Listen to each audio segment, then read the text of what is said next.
Assalamualaikum warahmatullahi wabarakatuh. Salam sejahtera bagi kita semua. Bagaimana kabarnya hari ini? Semoga kalian selalu sehat dan tetap semangat walaupun belajar di rumah. Kita tetap harus memperhatikan kondisi kita hari ini. Semoga COVID-19 segera hilang agar kita bisa belajar tatap muka di kelas. Baiklah, pembelajaran kali ini kita akan belajar mengenai teks laporan hasil observasi. Nah, nanti dalam pembelajaran teks laporan hasil observasi itu yang kita pelajari yang pertama adalah pengertian teks laporan hasil observasi. Lalu yang kedua, struktur teks laporan hasil observasi. Dan yang ketiga, ciri bahasa laporan teks hasil observasi. Lalu yang keempat adalah jenis teks hasil observasi. Lalu yang kelima itu langkah menyusun teks laporan hasil observasi.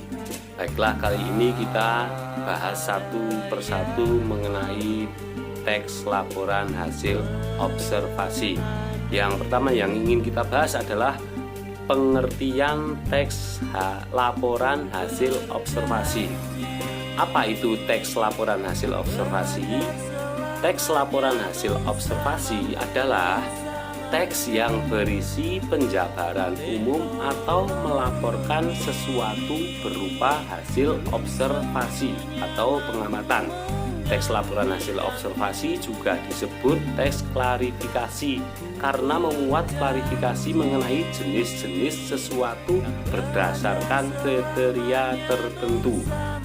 Teks laporan hasil observasi itu hampir sama dengan teks deskripsi karena sama-sama menyampaikan suatu informasi tetapi berdasarkan fakta.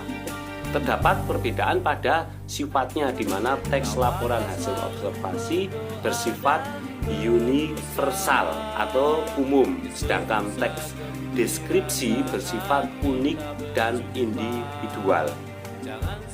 Teks laporan hasil observasi itu menggambarkan ciri, bentuk, atau sifat umumnya seperti hewan, manusia, tumbuh-tumbuhan, atau peristiwa yang terjadi dalam alam semesta kita.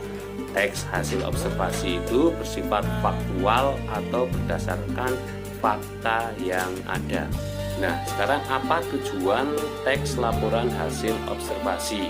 Tujuannya yang pertama itu mengatasi suatu persoalan, lalu menemukan atau menentukan teknik atau cara terbaru. Dan yang ketiga itu mengambil keputusan yang lebih efektif. Keempat, melakukan pengawasan dan perbaikan. Yang kelima itu mengetahui perkembangan suatu permasalahan. Lalu yang selanjutnya adalah fungsi teks laporan hasil observasi. Apa itu fungsinya? Yang pertama itu melaporkan tanggung jawab sebuah tugas dan kegiatan pengamatan. Lalu yang kedua itu menjelaskan dasar penyusunan kebijaksanaan, keputusan atau pemecahan masalah dalam pengamatan. Yang ketiga itu sarana untuk pendokumentasian. Dan yang keempat, sebagai sumber informasi yang terpercaya. Lalu selanjutnya ada ciri-ciri teks laporan hasil observasi. Nah, ciri-cirinya itu ada 7. Nah, yang pertama itu bersifat objektif, global, universal.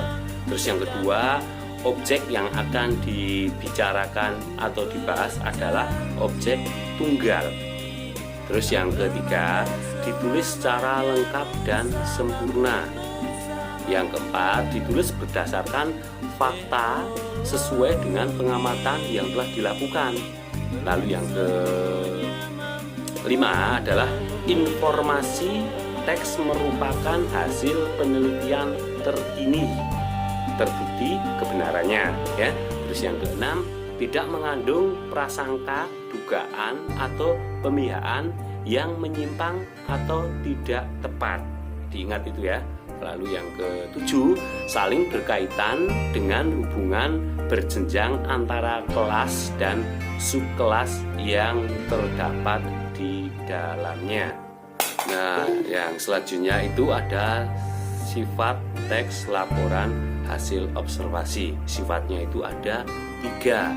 Yang pertama itu bersifat informatif, lalu yang kedua bersifat komunikatif, dan yang ketiga itu bersifat objektif. Nah, pembelajaran kali ini hanya pengertian teks laporan hasil observasi yang bisa saya sampaikan. Yang selanjutnya struktur teks laporan hasil observasi, ciri bahasa, jenis teks laporan hasil observasi, dan bagaimana langkah menyusun akan saya sampaikan pertemuan yang akan datang. Tetap semangat pelajari teks laporan hasil observasi, selalu di rumah, jaga kesehatan. Assalamualaikum warahmatullahi wabarakatuh.